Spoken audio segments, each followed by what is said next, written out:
I was 31 years old the Christmas I finally understood that my family had never really seen me, and I still didn't know what to do with that knowledge.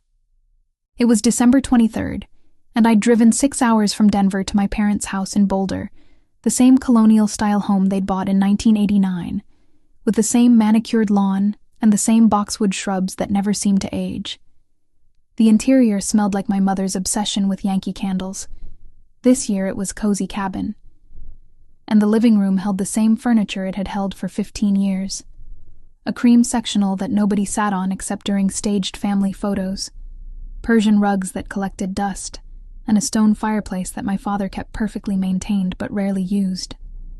My sister Madison had arrived the day before with her fiancé, James. She'd flown in from San Francisco on a ticket my parents paid for. I knew this because I'd overheard my mother mentioning it to her tennis partner over coffee. Madison worked in venture capital. She made good money, certainly more than I did, but not good enough to avoid her plane ticket being subsidized. Not for the first time, I noticed the math of it. My parents were willing to spend $600 on convenience for Madison, but hadn't contributed a dime to my education. I'd paid off my student loans myself, working my way through the University of Colorado as a tuition scholar, then borrowing another $28,000 for my master's degree in nonprofit management. Madison had attended Stanford, paid in full, and still called our parents regularly asking for financial advice, which they provided, which they did not provide to me. I didn't think these things bitterly, exactly. I thought them the way you might observe that a room is cold, factually with a kind of resigned clarity. The house was decorated in what I privately called Suburban Christmas Aggressive Edition. There were pre-lit garlands on the staircase, a 14-foot tree in the formal living room with color-coordinated ornaments in cream and gold, and a nativity scene in the foyer that had belonged to my maternal grandmother. My mother had sent out a family newsletter in November with a photo of herself and my father on the back porch, wearing matching sweaters. Madison's engagement had been the main story. 3 paragraphs, a photo of her and James, and then, at the end, a single line about me.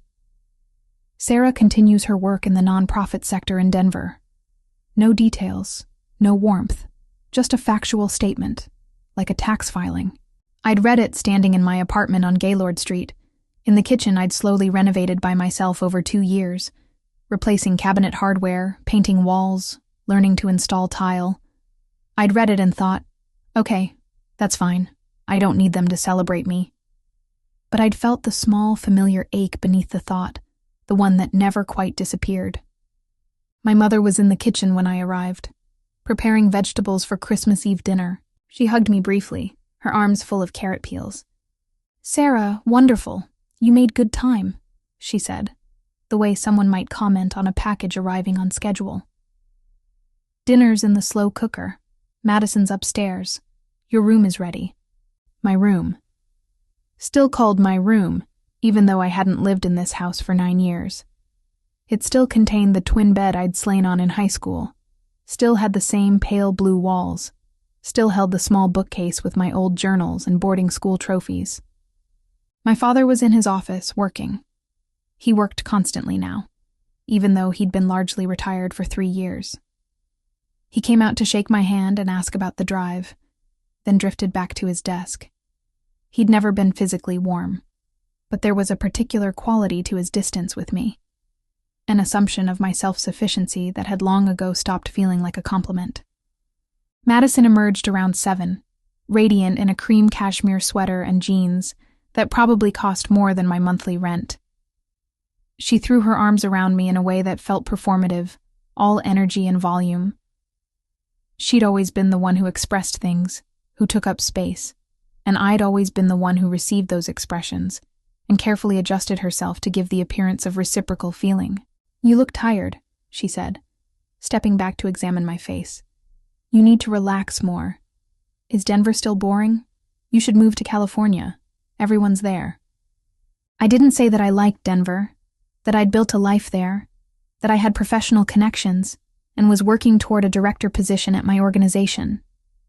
Instead, I said, maybe someday, which was what I always said, a way of acknowledging her suggestion without claiming space for my own preferences. Christmas Eve morning, my mother made her famous cinnamon rolls, and we sat around the kitchen counter while my father read news on his iPad and Madison talked about her wedding plans.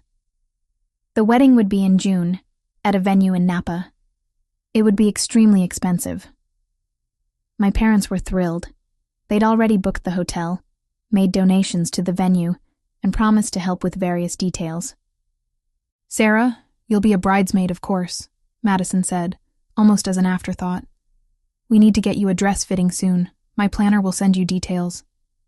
"I'll pay for my own dress," I said, because it mattered to me that I didn't create debt for anyone. "Oh, don't be weird about it," Madison said, laughing. "Parents are paying for all that stuff." My mother nodded, already mentally calculating costs. "We'll handle it, honey. It's a family expense." I noticed the language. A family expense. Meaning something the family collectively bought. My dress, paid for by them, for an event celebrating their other daughter's milestone. Meanwhile, when I'd bought my own car 3 years ago, when I'd needed to replace my laptop, when I'd paid to attend professional conferences, those had been my expenses, no question of collective responsibility. That afternoon, we did what we always did, assembled in the living room while my mother distributed gifts. The ritual was familiar. Small gifts first, building to larger ones. My mother was methodical about it, keeping careful track of who received what, ensuring an appearance of equity. Madison opened a cashmere wrap from our parents. A designer wrap, obviously expensive. They'd clearly made an effort, chosen something they knew she wanted. She squealed. She actually squealed. My father beamed. Then my mother handed me a flat envelope, the kind greeting cards come in. She smiled, but it was the smile she gave to the mail carrier, polite, automatic, devoid of particular feeling. "For you, Sarah." Inside was a card from a drugstore chain. The generic kind, the ones you buy in bulk at Target. There was no personal message inside, just their signatures. No note, no explanation. No, "We're sorry we can't be there." No, "We're proud of you." No, "We love you and we're thinking of you." Just 2 signatures in blue pen. I sat with it in my lap, still smiling. This was what I did. I received things and made the best of them. Transformed small gestures into sufficient proof of love.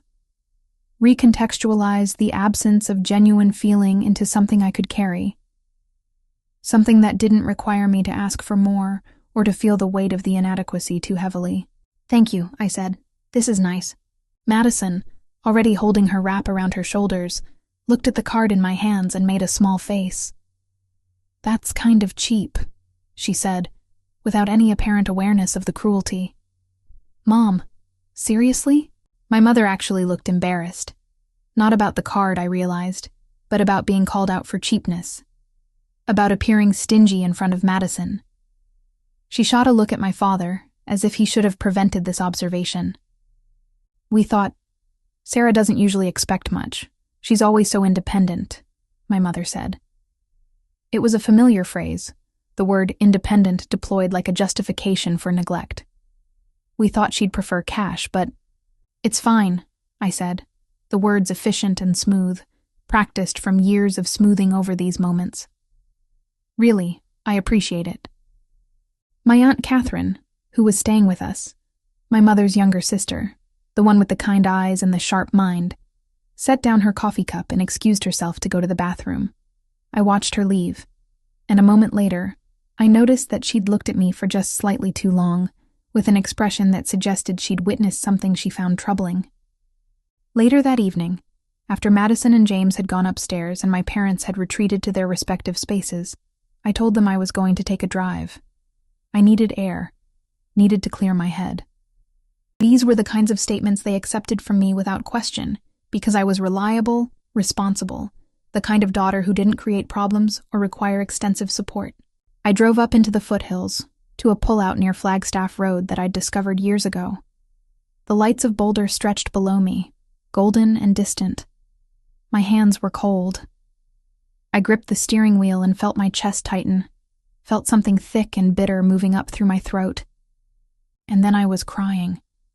Quietly at first, then with my entire body shaking, my face pressed against the cold steering wheel, the kind of crying that had nowhere to go, that existed entirely outside the realm of things I could explain or justify or make sense of. I cried because I was 31 years old and I still held hope.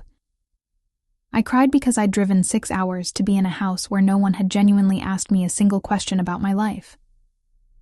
I cried because Madison, who was irresponsible with money and emotionally avoidant and had never once lived independently, was treated like a precious thing that required protection, while I who had paid for my own education, who had built a career, who had made myself into someone functional and capable, was treated like an appliance that worked well and therefore required minimal maintenance. I cried because the card was right there on the passenger seat, that $5 piece of cardboard, and it felt like a summation of every time I'd been overlooked, every milestone that had been acknowledged with a bland smile and a congratulatory text, every Christmas morning where the size of the gift corresponded directly to the size of my usefulness rather than the size of their love.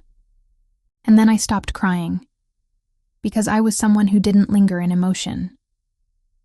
I was someone who felt things and then composed myself and returned to the gathering. Someone who turned pain into productivity, who transformed sadness into lists of things I could control. I wiped my eyes.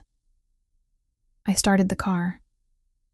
I drove back down the mountain, where my family was sleeping, where the tree in the formal living room was still lit, where I would resume my role as the one who didn't need anything, who was always fine, who never created problems. I didn't know it yet, but this was the beginning. This moment, the card, the drive, the collapse, would be the thing I returned to later. It would be the thread I pulled on until the entire tapestry began to unravel. The week I returned to Denver, I called my therapist, Dr. Reeves, and increased my sessions to twice weekly. This was a practical decision, made without dramatic fanfare. I had insurance. I had good insurance through my job at the Rocky Mountain Center for Community Development, where I managed grant programs and partnerships. Therapy was something I could afford to do well, and I decided I would do it well. Something shifted for me at Christmas, I told her in our next session, sitting in the familiar leather chair across from her in the downtown office overlooking the South Platte River. I can't quite articulate it yet, but I think I need to understand it. Dr. Reeves was in her 60s, with gray hair, and the kind of measured intelligence that made sitting across from her feel like talking to someone who actually understood humans. She didn't push. She waited. My sister received an expensive gift, I continued, and I received a card. A cheap card. And I realized that it's the pattern. Not just the gifts. Everything. The way I'm treated. The way I'm viewed. Like I'm capable of taking care of myself. So they never have to actually care. Tell me about the pattern, she said. So I began to articulate it. College. I'd received a full tuition scholarship to CU, which I'd told my parents about in a single family dinner conversation. They'd said, "That's nice," and moved on. My mother had asked me about the scholarship requirements more out of curiosity than pride. Meanwhile, when Madison struggled academically in high school, my parents had hired tutors, paid for SAT prep classes, and then simply paid Stanford's $60,000 annual price tag without discussion.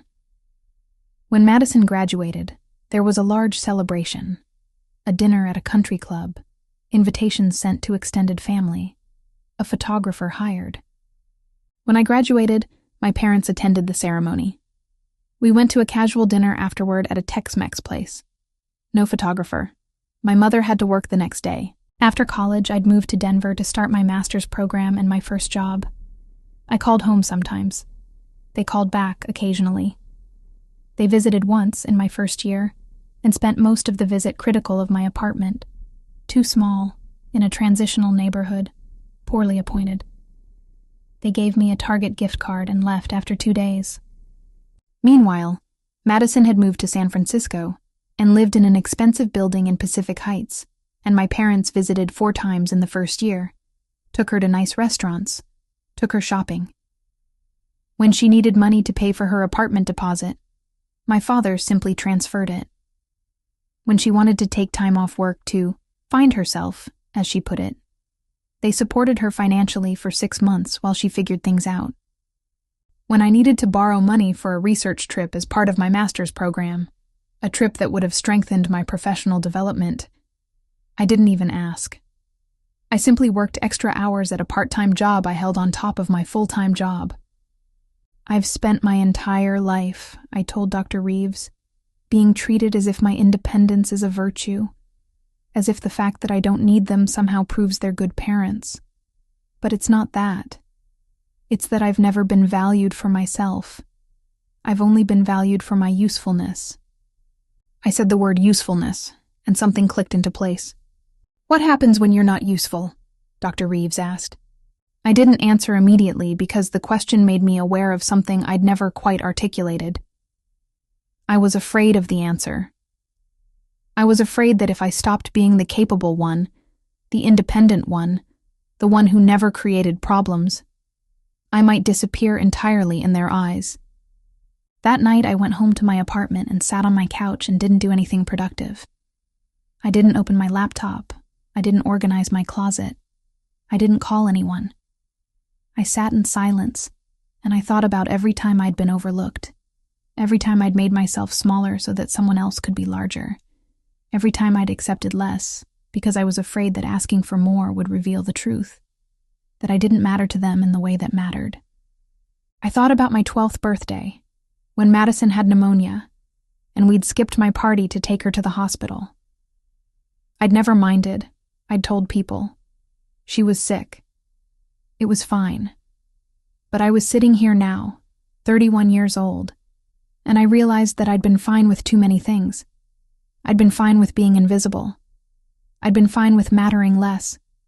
I'd been fine because the alternative, being angry, being demanding, being honest about what I needed, felt dangerous in a way I couldn't quite name. I pulled out my laptop and opened a document. I titled it Evidence, and then I started writing. I wrote about Christmas. I wrote about college tuition. I wrote about the times my parents had canceled plans with me to accommodate Madison's schedule. I wrote about the phone calls where my mother complained about Madison's relationship problems, enlisting me as a confidant, turning me into emotional labor while asking nothing about my own life. I wrote about the financial asymmetries. The car loan my father had co-signed for Madison but refused for me, claiming he wanted me to learn financial responsibility. I'd bought a used car with cash.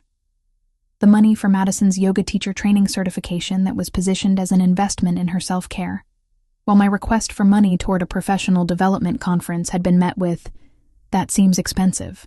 I wrote about the silences. The times I'd received a text message asking how I was doing, only to have the conversation derail into something about Madison. The times I'd mentioned a professional accomplishment and watched my mother's face stay blank while her face would light up at the news that Madison had been promoted from a job she'd held for 3 months, a job my father had connections in. I wrote about the assumptions, that I was resilient, that I was self-sufficient, that I didn't need the kind of emotional attentiveness that Madison required, that I was simply fine with being fine. I documented it all, and as I documented it, something shifted. It wasn't anger exactly, though anger was present. It was more like clarity, like the moment you put on glasses and suddenly everything that had been blurry became sharply defined. This wasn't an accident. This wasn't an oversight. This was a pattern, consistent and reinforced and deepened over decades. The thing was, my parents genuinely believed they were good parents. That was what made it harder in some ways. They weren't intentionally cruel. They didn't sit down and think, how can we make Sarah feel unvalued? They simply operated from a framework in which certain children required more care and attention, and other children, the capable ones, the responsible ones, didn't require much of anything. They'd built a system in which I was useful by virtue of not being a problem. And I had internalized this system so thoroughly that I'd built my entire identity around not being a problem, around being capable, responsible, independent, around making things easy for other people, around asking for nothing. For the next month, I changed almost nothing about my external life. I still went to work. I still attended the weekly staff meetings. I still smiled when appropriate and handled my responsibilities with precision. I still texted my family occasionally, still answered when they called, but I began to notice things differently. When my mother called and talked for 30 minutes about Madison's anxiety about the wedding, and then asked how I was, and I said, fine, and she said, wonderful, and didn't ask anything else, I noticed that. I didn't smooth it over or recontextualize it. I simply noticed. When I received an email from my father with links to financial planning websites, all of which he'd sent to Madison first, with notes about how he was invested in helping you build wealth, I noticed the disparity. He'd never sent me anything like that. Our interactions about money were transactional, impersonal. When Madison texted the family group chat asking for recommendations on neighborhoods to move to in the Bay Area, and my parents responded with multiple suggestions and offered to pay for her to visit potential apartments, and nobody asked about my work or my life or anything that mattered to me, I noticed. And I documented it in my phone. Small moments of neglect, accumulated evidence of a lifetime pattern. Then came the incident with the group text. It was late January, and Madison had sent a message to the family group chat asking if everyone could contribute to a wedding fund to help cover costs. The wedding was going to be expensive. $120,000, she'd mentioned casually in a previous conversation, the way someone might mention a movie they'd seen. My parents had already committed substantial funds. She was asking us to contribute. I looked at the request. I looked at my own financial situation. I was paying off my student loans, trying to save for a down payment on a condo, managing a modest life in a city where real estate was becoming increasingly expensive. I'd recently taken on a side consulting project to generate extra income, because I was disciplined enough to do that, to work more than 40 hours a week to have the financial security I wanted. And I saw my father's response to Madison's request. We'll handle it, don't worry. I saw my mother's response. Just send us the numbers and we'll work it out. Then they added, Sarah, you don't need to contribute. Just focus on your own financial planning. I read that message 3 times. You don't need to contribute. The implication clear. We don't expect anything from you. We don't believe you can afford to contribute. We're not asking you to sacrifice for this family milestone. It was phrased as consideration, but it felt like something else. It felt like, we've never invested in you financially, so we don't expect you to invest in us. We've never positioned you as central to family obligations. You're on the outside of this. I didn't respond to the message immediately. Instead, I sat with it.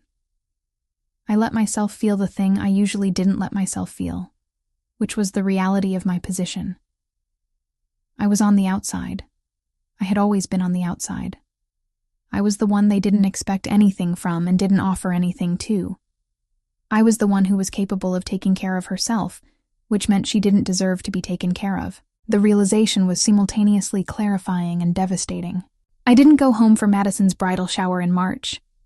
I came up with a work excuse, a grant deadline I couldn't miss, and offered instead to send a gift.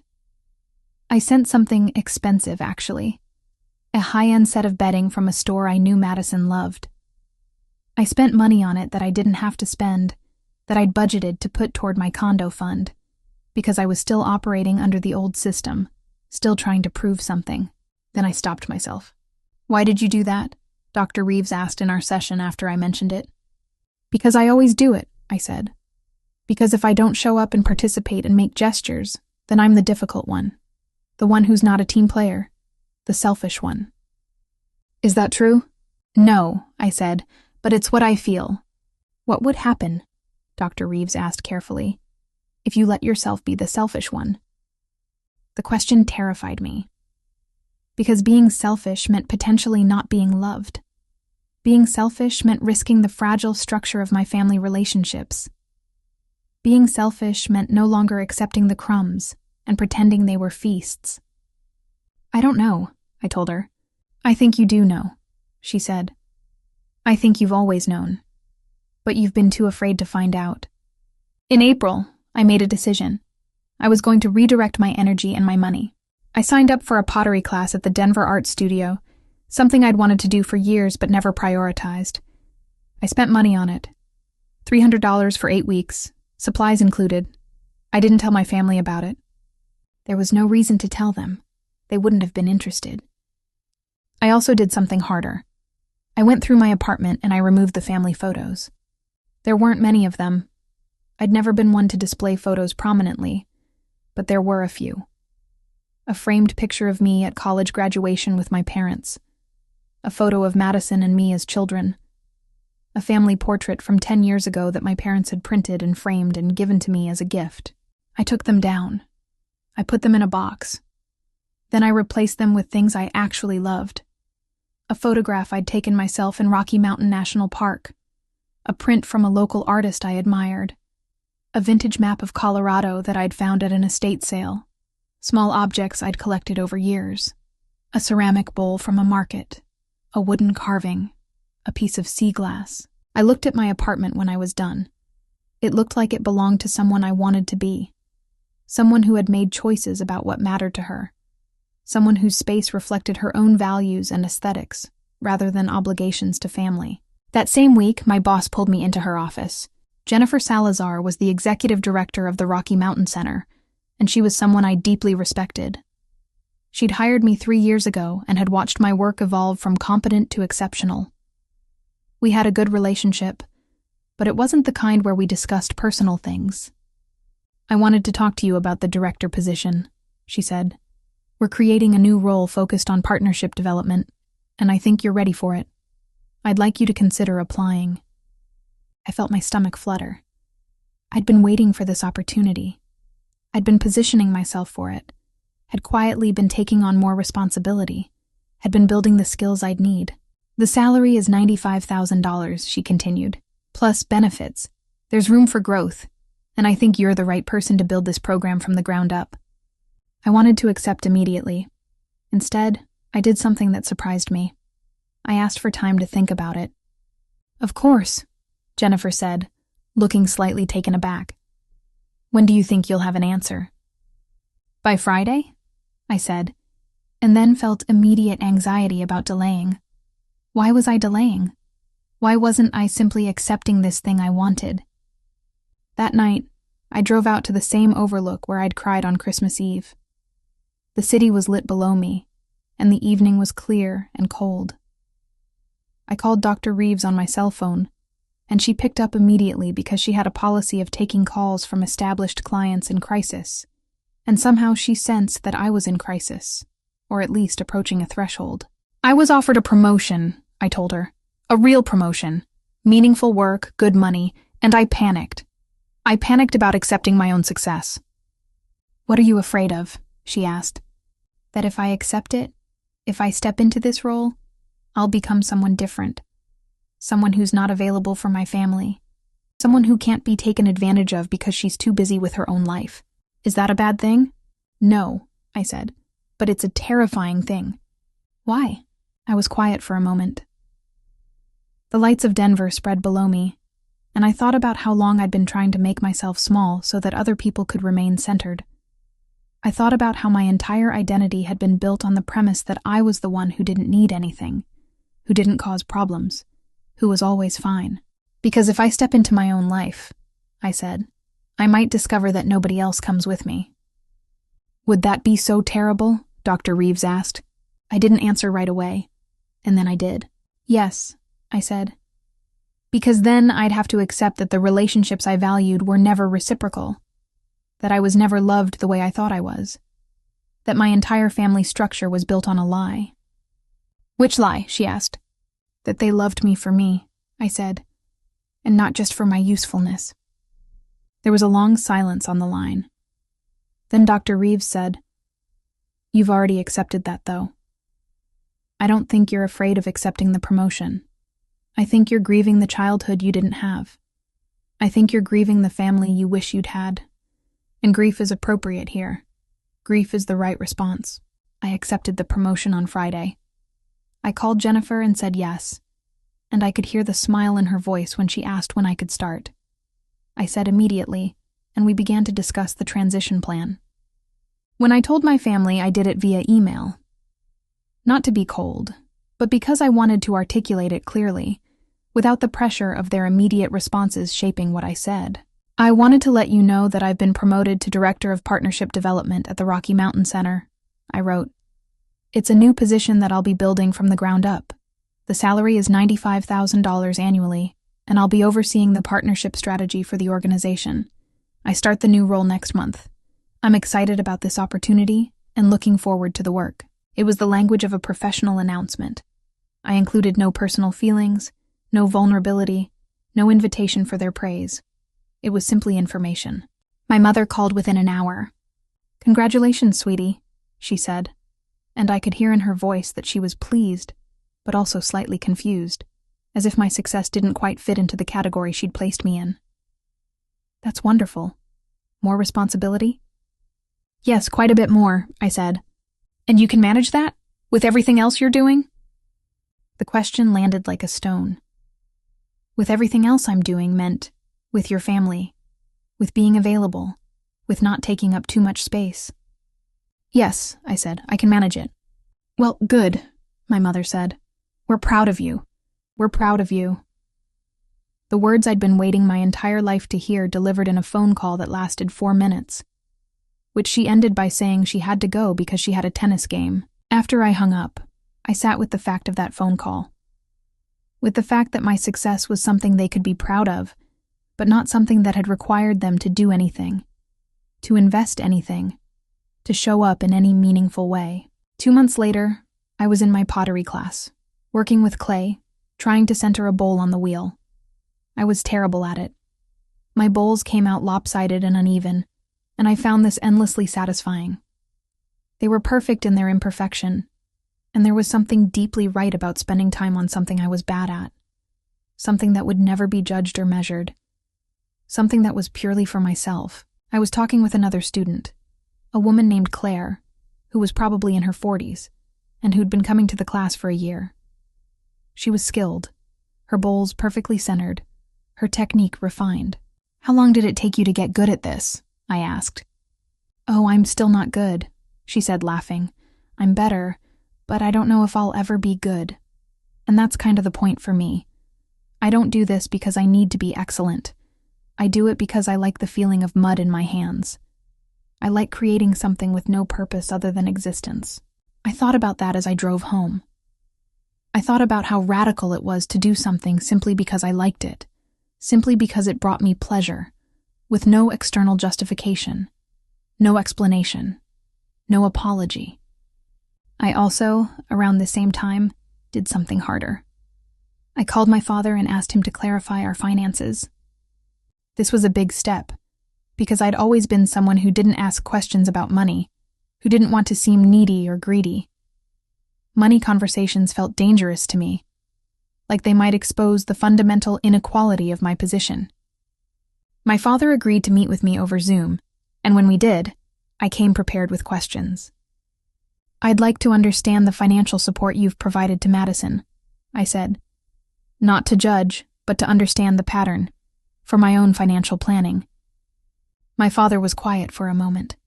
Then he said, "That seems like a private matter between us and Madison." "I understand that," I said. "But the financial support you've provided to me versus the financial support you've provided to her has shaped my understanding of how you value me. So I think it's relevant to my financial planning for the future." This was new language for me, direct, clear, self-advocating. I could see my father processing it, could see that he wasn't quite sure how to handle this version of me.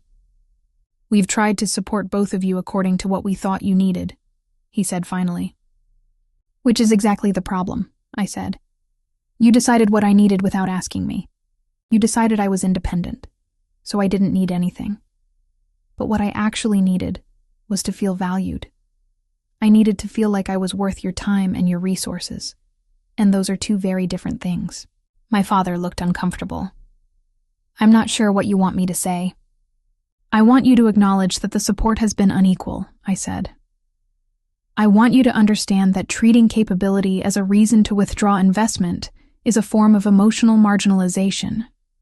And I want you to know that I'm aware of it, that I see it, that I'm not going to pretend anymore that I'm fine with it. After the call, I felt exhausted and raw, but I also felt something else.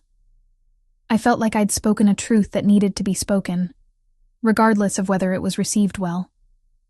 My father didn't respond to the conversation for several weeks. Then he called me and said he'd been thinking about what I'd said and that he wanted to apologize. The apology was brief, somewhat awkward, and didn't include a full admission of what had happened, but it was an acknowledgement. It was something. "I want to understand you better," he said. "Your mother and I have been reflecting, and we realize we may not have been as attentive to you as we should have been. I'm sorry for that." I accepted the apology without demanding more. I'd learned by this point that people were doing the best they could with the awareness they had, and pushing beyond that usually just caused defensiveness. But I also didn't let the apology erase the years. I didn't retract my statement or soften my position. I simply acknowledged it and moved forward. In late September, I met someone. His name was David, and he was a landscape architect I met at a coffee shop near my office. He was standing behind me in line, and we got to talking about the coffee, and then about why we were both in that particular coffee shop at that particular time, and then we were exchanging numbers. The first few dates were nice, but unremarkable. He was kind, intelligent, with a quiet sense of humor that I appreciated. He asked me questions about my work and actually listened to the answers. He didn't perform intensity or drama. He was simply present. On the fourth date, I told him about my family dynamic. I don't know why I did it so early. Maybe because I'd learned that hiding parts of yourself was a form of self-betrayal. Maybe because I wanted to see if he would adjust his behavior toward me once he knew I wasn't perfectly fine, that I had wounds, that I was working through something. He didn't adjust.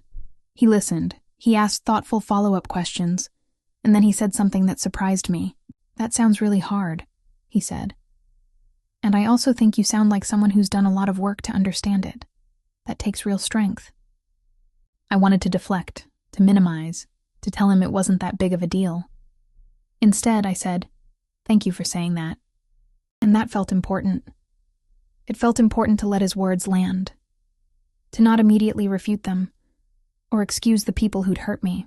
David was different from the men I'd dated before. He didn't need me to be particularly capable or self-sufficient. In fact, he seemed to appreciate the moments when I was uncertain or vulnerable. We'd have conversations about real things, about our fears and our hopes and the ways we'd been shaped by our families, and he didn't position himself as my savior or my therapist. He just positioned himself as someone who cared about me. By late October, we were spending most evenings together. He had his own apartment, his own life, but he was integrating into mine in a way that felt natural. He met Claire from my pottery class when she came over for dinner one night. He started coming to some of my work events. He was building a life that included me, rather than demanding that I reshape myself to fit into his life. And I was changing.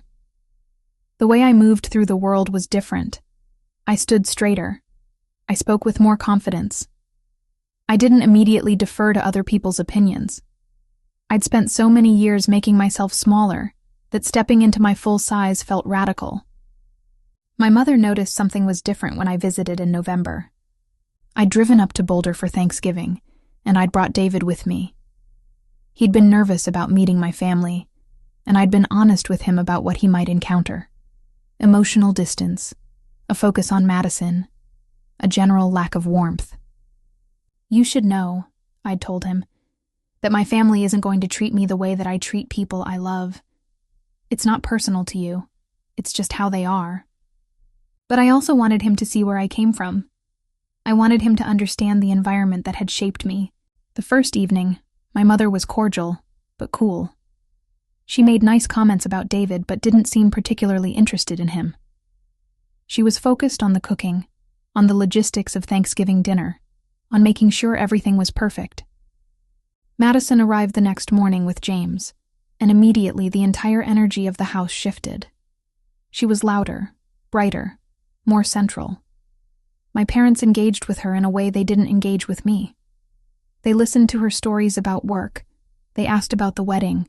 They were attentive and warm. David watched this and said nothing, but I could see him seeing it. At dinner, Madison talked about the wedding for most of the meal. The venue coordinator had been difficult. The guest list was growing. She was considering hiring a wedding planner. My parents were engaged, asked questions, offered advice. James participated, adding his own stories. I ate and listened. I was present, but not trying to be interesting or entertaining. I'd given up on that particular game. Then David, who had been quiet up until this point, said, "Sarah was promoted at work. She's now the director of partnership development. The salary increase is substantial, and she's building a new program from the ground up." The table went quiet. My mother looked at me as if seeing me for the first time in years. "You were promoted," she said, and I heard the surprise in her voice. The surprise that I could have done something noteworthy enough to be commented on by another person. "Yes," I said calmly. "About 4 months ago, I thought I'd mentioned it." "Well, congratulations again," my father said. And then there was a pause. And then he said, "That's quite an accomplishment." Madison jumped in. "That's great, Sarah, really.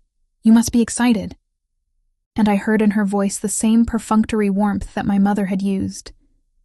The same sense that my achievement was something to be acknowledged and then moved past. Back to the things that mattered more. David reached over under the table and squeezed my hand. After dinner, while my mother and Madison were clearing the table, my father was watching football, I helped David with the dishes. We worked quietly, and then he said, "I see what you mean now. About the dynamic." "Yeah," I said. "She's treated like the center of everything," he said. "And you're like an afterthought." I didn't correct him or defend my family. I simply said, "Yes, that's been the pattern my entire life."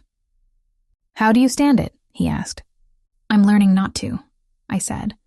That night, after David had gone to bed in the guest room, I sat in my childhood bedroom, looking at the twin bed with its white eyelet duvet, the pale blue walls, the bookcase with its collection of my old journals.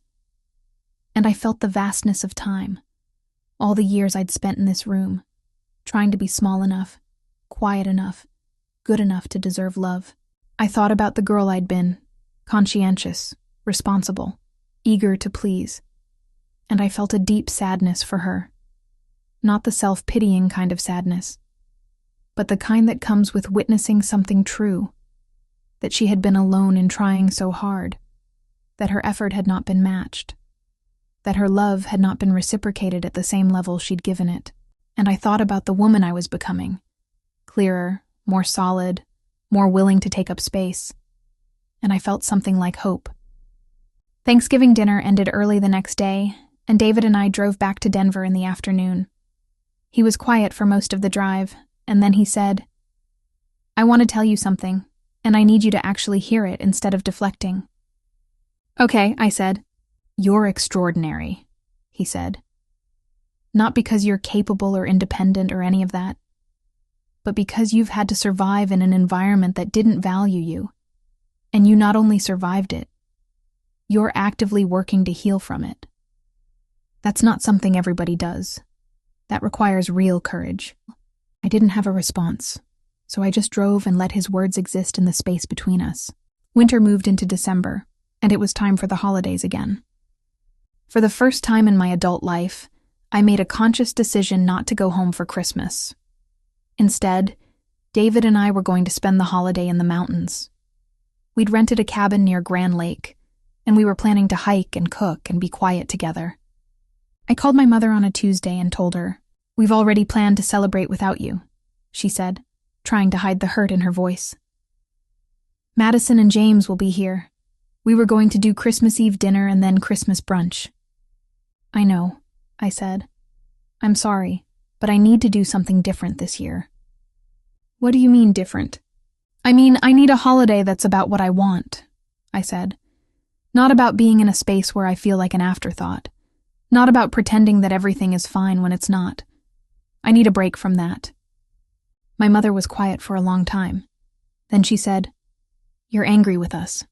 "Yes," I said. "I am. I'm angry that I wasn't prioritized. I'm angry that I was treated like I didn't need anything when what I actually needed was to feel valued. I'm angry that my sister was centered and I was sidelined. And I'm not going to pretend anymore that I'm not angry. Sarah, my mother said, and her voice was shaky now. I don't think you're being fair. We did our best. Your best, I said, was not good enough, and I'm allowed to say that. After we hung up, I felt shaken. Because even though I'd said what I needed to say, even though I stood by it, there was still a part of me that was terrified of the consequences. That was afraid my mother would never call again. That was afraid this was the moment I'd be cast out. But I also knew something. I could survive that. I'd survived worse. The cabin was beautiful. Wooden beams, a stone fireplace, large windows overlooking the forest. David and I hiked and cooked and sat in front of the fire reading. On Christmas Eve, we opened presents. He gave me a handmade ceramic bowl from a local artist, and I gave him a book of landscape photography. And then we sat and talked as the fire burned down. I'm proud of you, he said, for setting boundaries with your family, for choosing yourself. I'm still scared, I admitted. Of course you are, he said, but you're doing it anyway. That's what courage is. On Christmas morning, I got a text from my father. It said, "Your mother is hurting. Maybe think about calling her." I read the text 3 times. Then I called Dr. Reeves. He's using guilt, I said. He's trying to get me to sacrifice what I want because my mother is hurt. What do you want to do? Dr. Reeves asked. I want to not feel bad about this, I said. I want to know that it's not my responsibility to manage her emotions. Isn't it interesting, Dr. Reeves said, that your father's first response to you setting a boundary is to reframe your boundary as something that's hurting other people? That he's not validating your need for space? He's centering your mother's hurt feelings? Yes, I said, I see that. And how does that make you feel? Tired, I said. It makes me feel tired, because it means nothing is going to change. They're going to continue to operate from the same framework. My needs don't matter, and my boundaries are evidence of my selfishness. You can't control how they respond to your boundaries, Dr. Reeves said. You can only maintain them. Are you willing to do that? I thought about the cabin, about David, about my apartment filled with objects that brought me joy, about my new job, about the life I was building. I thought about what it would cost me to go back to making myself small. Yes, I said, I'm willing to do that. I didn't call my mother that day. Instead, I spent the day with David, and I let myself feel okay about that choice. The week after Christmas, I was back in Denver, and I got an email from my mother. She wrote, Sarah, I've been thinking about what you said, about not feeling prioritized. I want you to know that it was never intentional. We thought we were supporting your independence. But I'm realizing that perhaps we failed to balance support with allowing you space to grow. I'm sorry if our approach made you feel less valued. That was never our intention. I hope you can find it in yourself to give us another chance to do better. Love, Mom. It was a start. It wasn't perfect. It still centered her intentions over my experience. It still had a faint undercurrent of, can't you just forgive us now? But it was also something I'd never gotten before. An acknowledgement that something had been wrong, and an apology, however imperfect. I responded, Mom, thank you for your email.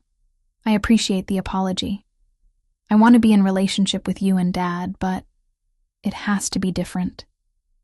I need to feel like my life, my work, my choices, and my well-being matter to you in the same way that Madison's do. I need to feel valued not because of what I can do for the family, but simply for being me. I'm willing to work toward that, but it has to be a real change, not just words. I hope you're willing to do that work too. Love, Sarah. And then I waited to see what would happen. In the spring, I got a call from my mother. It was a regular call, nothing special. She asked about my work. She asked about David. She asked about my pottery class. She didn't try to immediately move into stories about Madison or ask me for favors. She was simply present. "I'm in therapy too," she told me. "Your father suggested it. We're trying to understand our patterns. It's hard work." "It is hard work," I said. "I want to be different with you," she said. "I'm not sure how yet, but I want to try." And that was enough. Not because everything was suddenly fixed, because it wasn't, but enough because it was genuine effort, because my mother was actually trying to see me. By summer, my relationship with my family had transformed into something more balanced. Not perfect, but better. My mother called more frequently, and actually seemed interested in my life. My father, who'd always been distant, was slowly learning how to engage with me as an adult rather than as an extension of himself. Madison had gotten married in June, a beautiful wedding in Napa with all the details she'd dreamed about. I attended, and I participated, and I was genuinely happy for her. But I was also clear-eyed about the role I was playing. Guest, friend, but not central. And I was okay with that. At the reception, Madison came and found me at the table where I was sitting with David. "I want to talk to you," she said. And there was something in her voice that was different from before. More humble, less certain. We walked outside, away from the noise of the party. "I've realized something," Madison said, "about how I've been treated, about how different our lives have been, and I think I owe you an apology." "You don't owe me anything," I said. "But I do," she said, "because I benefited from an imbalance that I didn't even see. I've been thinking about what you said at Christmas about our parents' investment in you versus me, and I can't believe I never noticed it before. But I did notice, in some way. I just didn't want to acknowledge it because it benefited me." I appreciated the honesty. I also appreciated that Madison didn't make her apology about her own guilt or her need for forgiveness. She simply acknowledged what had happened. "I'm learning to be independent," she told me.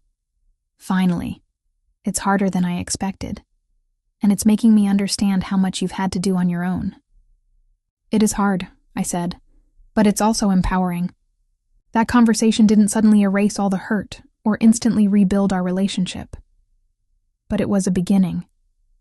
It was Madison actually seeing me, actually acknowledging the disparity, actually showing some understanding of what I'd been through.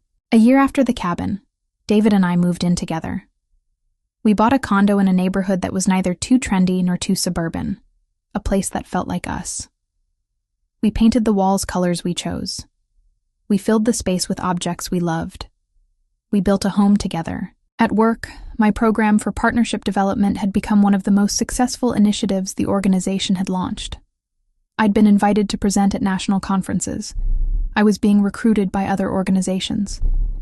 I was building a reputation as someone who could identify and develop meaningful partnerships, someone who understood community, someone who could see possibilities other people missed. The irony wasn't lost on me. I'd spent my entire life learning to see other people's needs and make space for them. And it turned out that skill, when applied to community work rather than family dynamics, was incredibly valuable. When I used my ability to understand systems and patterns to create connection rather than to enable dysfunction, I could change things. And I realized something. I had never actually been the problem. I'd never been too demanding or too selfish. I'd been exactly what my family had needed. Capable, responsible, low maintenance.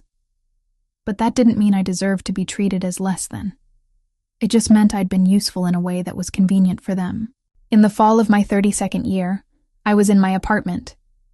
My apartment, not my parents' house, not a temporary place, but a space I owned. And I was looking through old photos.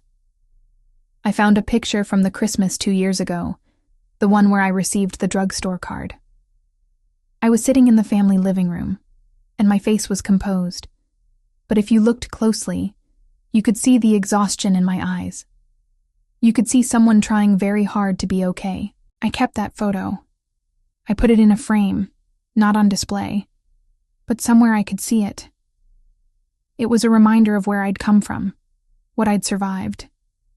It was a record of a moment when I was still trying to make myself small enough to fit into spaces that were too small for me. And then I framed another photo.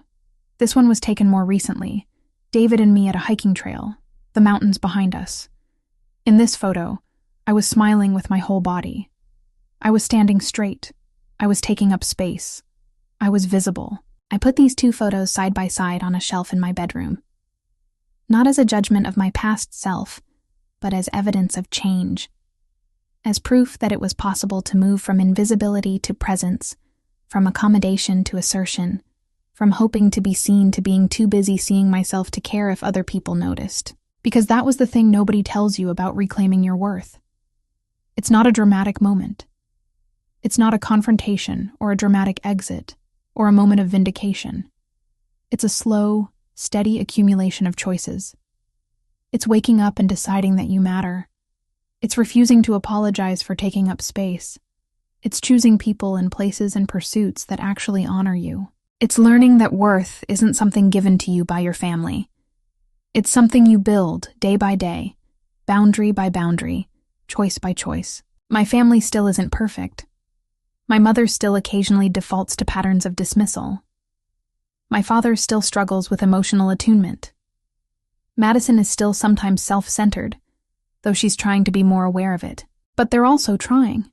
And I'm also clearer about who they are and what I can expect from them, which means I'm not constantly disappointed by them not being who I wanted them to be. The real gift, though, isn't the improved family relationships, though that's nice.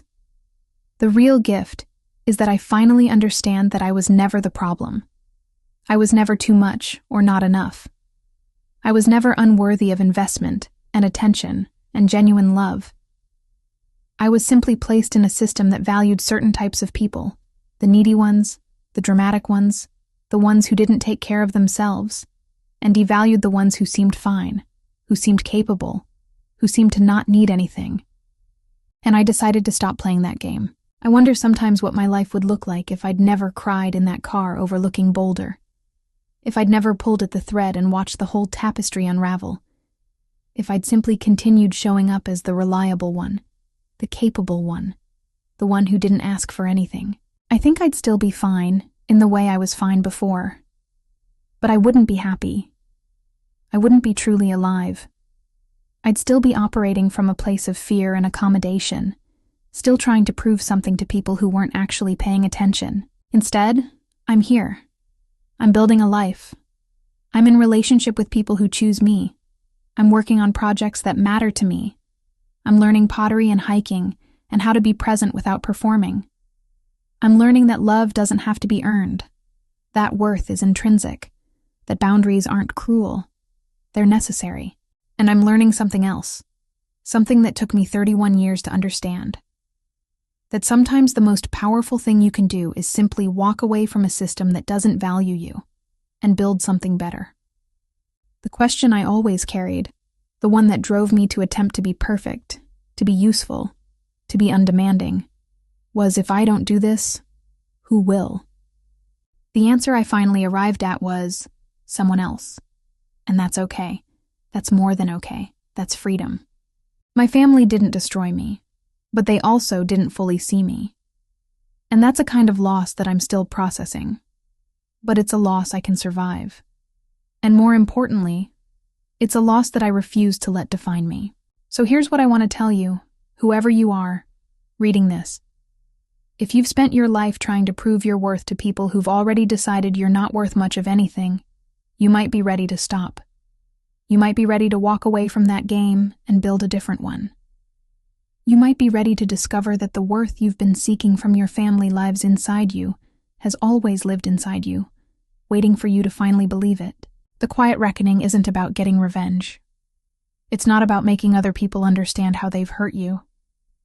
It's about finally, fully understanding it yourself. And then building a life that honors that understanding.